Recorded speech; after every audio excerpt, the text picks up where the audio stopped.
December 14th, 1999. The winter wind howled against the reinforced glass of the Blackwood Penitentiary Infirmary, a sound that mimicked the ghosts haunting the minds of the 2,000 men locked inside. But in bed 3, the silence was louder than any storm. Lying on the thin, sterile mattress was Arthur, the ghost, Vance. Arthur was a relic of a bygone era, a man who had walked into Blackwood in 1959 and never walked out. He was 82 years old, his skin like parchment paper stretched over brittle bones, his eyes clouded with cataracts, but still holding a piercing, unsettling intelligence. Arthur was famous not for the crime he committed, but for what he hadn't done. He hadn't spoken a single word to a living soul in 40 years. Not to the guards who taunted him, not to the cellmates who tried to break him, and not to the succession of wardens who had tried to extract the location of the missing millions he was rumored to have buried. Dr. Elias Thorne stood at the foot of the bed, checking the chart with a heavy heart. Elias was new, a 26-year-old idealist who still believed that medicine was about healing, even in a place designed for punishment. He looked at the monitors. Arthur's heart was failing. The cancer had spread from his lungs to his bones. The old man had hours, maybe a day, left to live. The other doctors had written Arthur off as just another number expiring. But Elias felt a strange gravitational pull toward the old man. There was a dignity in Arthur's silence, a stoic resistance that felt more like a fortress than a surrender. "Can you hear me, Arthur?" Elias whispered, leaning close. "I can increase the morphine. You don't have to be in pain." Arthur didn't blink. He just stared at the ceiling, his breathing raspy and shallow. Elias sighed and adjusted the fore-drip. He knew the legends. Everyone did. Arthur Vance had been the driver for the infamous Gold Coast heist of 1959. $4 million in bearer bonds had vanished that day. His partners turned on each other and died in a shootout with the police, but Arthur had been caught alive. The money was never found. For 4 decades, people had hunted for it. Treasure hunters, corrupt cops, and especially the current warden, Marcus Graves, had all tried to crack Arthur Vance. But Arthur had locked the secret in his mind and thrown away the key. Suddenly, the heavy double doors of the infirmary swung open with a violent crash. The temperature in the room seemed to drop 10 degrees. Warden Graves strode in, flanked by 2 of his personal enforcers. Graves was a man who wore his corruption like a cheap cologne. He was nearing retirement, and everyone knew he was desperate for a golden parachute. He looked at the dying old man with a mixture of greed and contempt, like a vulture waiting for a carcass to soften. "Is he conscious?" Graves barked, ignoring the doctor and walking straight to the bedside. "He's dying, Warden," Elias said, stepping between Graves and the patient. "His organs are shutting down. He needs peace, not an interrogation." Graves laughed, a dry, humorless sound. "Peace? This man is a thief, Doctor. He stole from the state. That money belongs to the people. And I'm not going to let him take it to hell with him." Graves leaned over the bed, his face inches from Arthur's. "You hear me, old man? You think you won? You think you can just die and leave me with nothing? I can make these last hours hurt. I can make you wish you had died 40 years ago." Arthur's eyes slowly shifted. For the first time in weeks, they focused. He looked at Graves, and then, slowly, his gaze drifted to Elias. There was something in that look, a plea? A test? Elias felt a chill run down his spine. The old man was trying to communicate, but not with the warden. "Look, this moment right here is why we tell these stories. The tension between a corrupt system and a dying man's will is something you won't see in movies. If you're rooting for Arthur to take his secret to the grave just to spite the warden, hit that like button right now. It helps us get these untold stories out to more people. And if you haven't subscribed yet, join us. We are building a community that digs deeper than anyone else. Drop a comment below, if you were Arthur. Would you give up the money to buy a painless death, or would you hold on to the secret until the very end? Graves grabbed Arthur's frail shoulder, shaking him. "Where is it? Is it in the chaotic tunnels? Is it in the graveyard? Speak, stop it! Elias shouted, breaking protocol. He grabbed the warden's wrist. It was a career-ending move, perhaps even a life-ending one in a prison like Blackwood. The two enforcers stepped forward, their hands resting on their batons, waiting for the order to crush the young doctor. Graves looked at Elias with cold, reptilian eyes. You have a lot of courage for a kid on a temporary contract, Doctor. Or maybe just a lot of stupidity. Get out of my way. He is my patient, Elias said, his voice trembling but firm. And under the Hippocratic oath, I am responsible for his well-being until his heart stops. If you touch him again, I will log it in the official death report. And I'll send a copy to the state medical board before you can fire me. It was a bluff, and they both knew it. Graves could make Elias disappear before a report was ever filed. But the warden paused. He didn't want a federal investigation right before his retirement. He sneered and stepped back, straightening his tie. Fine. You have 1 hour, Doctor. Keep him alive.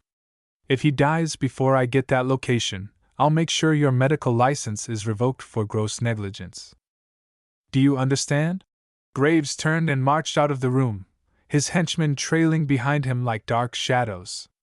The doors swung shut, leaving Elias alone with the rhythmic beeping of the heart monitor.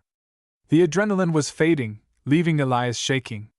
He turned back to Arthur, expecting to see the old man unconscious, but Arthur was wide awake. And he was crying. A single tear rolled down the deep crevices of his cheek. It wasn't a tear of pain, it was a tear of relief. Arthur lifted his hand, his fingers trembling violently, and reached out. Elias instinctively took the old man's hand. It was cold and rough, the hand of a man who had built walls around his soul. Arthur squeezed Elias's hand with surprising strength. He pulled the doctor closer. Elias leaned in, his ear hovering inches from the old man's lips. The silence of 40 years was about to break. Arthur's lips moved, dry and cracked. He tried to speak, but no sound came out. He swallowed, fought for air, and tried again. Elias held his breath. It wasn't for me, Arthur whispered. His voice was like grinding stones, rusty and unused. The money, it wasn't stolen. Elias froze. This wasn't the confession of a thief. This was the start of something much bigger. What do you mean, Arthur? Where is it? Arthur's eyes darted to the door, terrified that the warden might return. He pulled Elias even closer, until their foreheads were almost touching. Under the old oak. The orphanage. My daughter. The monitor began to beat faster. Arthur's heart was struggling under the strain of speaking. She thinks I left her. She thinks I'm a criminal. You have to tell her. The key isn't buried. Arthur's hand went to his own throat. He was clawing at the thin silver chain he had worn for 40 years, a chain the guards had always assumed was a religious trinket. He ripped it off, snapping the clasp, and pressed it into Elias's palm. The key? Elias looked at the small, tarnished object in his hand. It wasn't a key to a safe or a bank box. It looked like a key to a music box. Not money, Arthur gasped, his eyes rolling back as a wave of pain hit him. Evidence. It proves the governor did it. I took the fall to save her. Elias stood up, his mind reeling. The Gold Coast heist hadn't been a robbery for profit. It had been a setup. Arthur Vance hadn't stolen millions, he had stolen proof of a massive political conspiracy, and he had hidden it to keep his daughter safe from the men who ran the state. And the man who was currently the governor was the same man who had been the district attorney in 1959. Suddenly, the doors opened again. But it wasn't the warden. It was a nurse, looking pale and terrified. Doctor, she whispered. Graves is coming back. And he's bringing the medical kit. He's going to induce a coma to interrogate him. Elias looked at the dying man, then at the key in his hand, and finally at the door. He had a choice. He could walk away, let Graves do his dirty work, and keep his life. Or he could become an accomplice to the biggest secret in the state's history. Arthur looked at him one last time, his eyes pleading. Save the truth. Elias clenched his fist around the key. He grabbed a syringe from the tray, not a sedative, but a heavy dose of adrenaline. We're not staying here, Elias whispered to the dying man. If you're going to die tonight, Arthur, you're going to die as a free man. The adrenaline hit Arthur Vance's system like a bolt of lightning. The old man, who moments ago had been drifting toward the final darkness, gasped as his eyes snapped open. The color returned to his pale cheeks, not from health, but from a chemical surge of pure survival instinct. Dr. Elias Thorne didn't waste a second. He ripped the 4 lines from Arthur's arm, ignoring the small trickle of blood, and wrapped the frail man in a heavy wool blanket he grabbed from the supply closet. Listen to me, Arthur, Elias whispered, his voice urgent and steady. Graves is coming back in 5 minutes. We are walking out the back service exit. You just have to hold on. Arthur nodded weakly, his hand clutching the pocket of Elias's lab coat where the silver key was hidden. Elias supported Arthur's weight, which felt shockingly light, like carrying a bundle of dry twigs. They moved into a hallway just as the elevator dinged at the far end. Graves was early. Elias made a split-second decision and shoved open the door to the linen chute room, pulling Arthur into the darkness just as the warden's heavy footsteps echoed past. Through the crack in the door, Elias saw Graves holding a syringe case, his face twisted in anticipation of a torture session that would never happen. The escape that followed wasn't like the movies. There were no explosions or gunfights. It was a terrifyingly quiet struggle against time and the elements. Elias used his master medical keycard to access the loading dock where the ambulances were parked. The storm outside had turned into a full-blown blizzard, which was their only stroke of luck. The visibility was zero, the tower guards couldn't see anything beyond the fence line. Elias loaded Arthur into the back of an old transport van used for non-emergency transfers. He threw his lab coat over his prison ID, jumped into the driver's seat, and drove toward the north gate. The guard at the gate was a young rookie, shivering in his booth. He saw the medical transport insignia and Dr. Thorne's face. Emergency transfer to County General! Elias shouted over the wind, flashing a clipboard he had hastily scribbled on. Cardiac arrest! Open the gate, or you're explaining the corpse to the warden! The rookie panicked. Saw the unconscious form in the back, and hit the button. As the heavy iron gates groaned open, Arthur Vance, the man who hadn't seen the outside world in 40 years, let out a breath that fogged up the cold glass. They were free. Elias drove for an hour until the prison lights were just a bad memory in the rearview mirror. He pulled over on a cliffside road overlooking the ocean. The storm was breaking, and the first light of dawn was bleeding into the sky. He went to the back of the van. Arthur was awake, staring out at the vast, gray Atlantic. He was smiling. It was a weak, trembling smile, but it was real. We made it, Arthur, Elias said softly. We can get you to a real hospital. We can. Arthur shook his head. He reached out and took Elias's hand again. No hospital, he whispered, his voice failing as the adrenaline wore off. This is enough. The air, it smells clean. Arthur looked at Elias with eyes that were rapidly dimming. The oak tree, promise me. I promise, Elias said, choking back tears. Tell her. I didn't leave. Arthur breathed.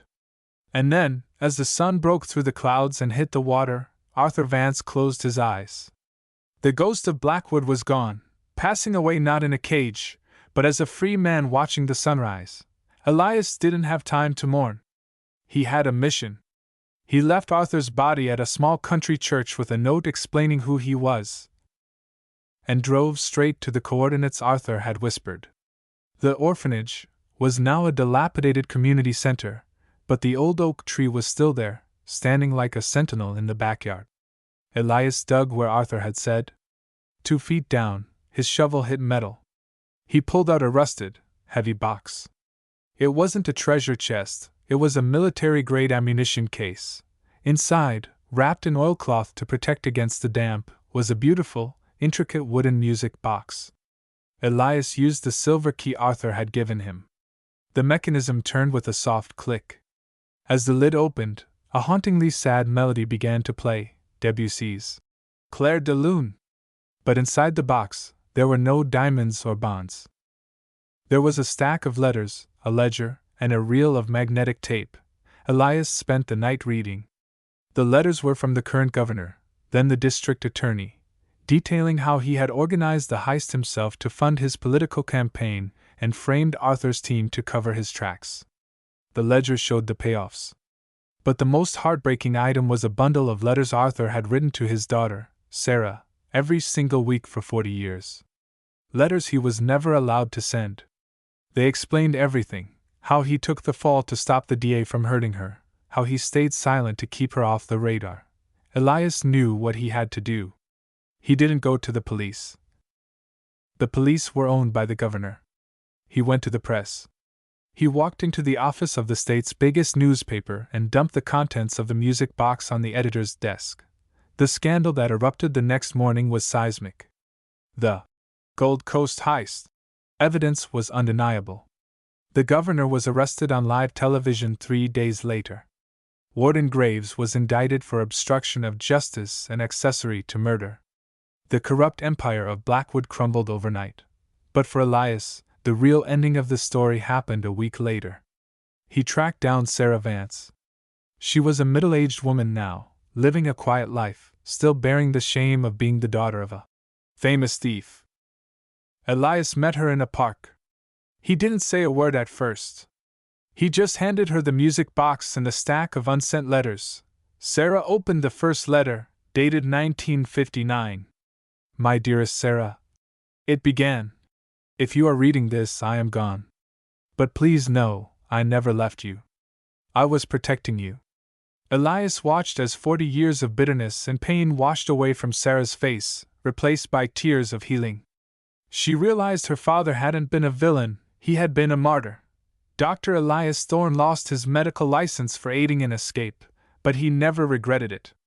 He eventually became a writer, telling the stories of the forgotten men inside the walls. Every year, on the anniversary of Arthur's death, he visits the grave Sarah bought for her father, a grave under a big oak tree, overlooking the ocean, and that brings us to the end of the file. Arthur Vance spent 40 years in silence to save the person he loved. It makes you wonder, how far would you go to protect your family? Would you accept being the villain in everyone's eyes just to keep your loved ones safe? Arthur's silence was his loudest statement. If this story touched your heart, please hit that like button. It helps us honor the memories of those who were silenced by the system. And don't forget to subscribe. Next week, we are opening a file that has been classified for 50 years. You won't believe what they were hiding in Block B. Until then, keep asking questions, and never accept the official story.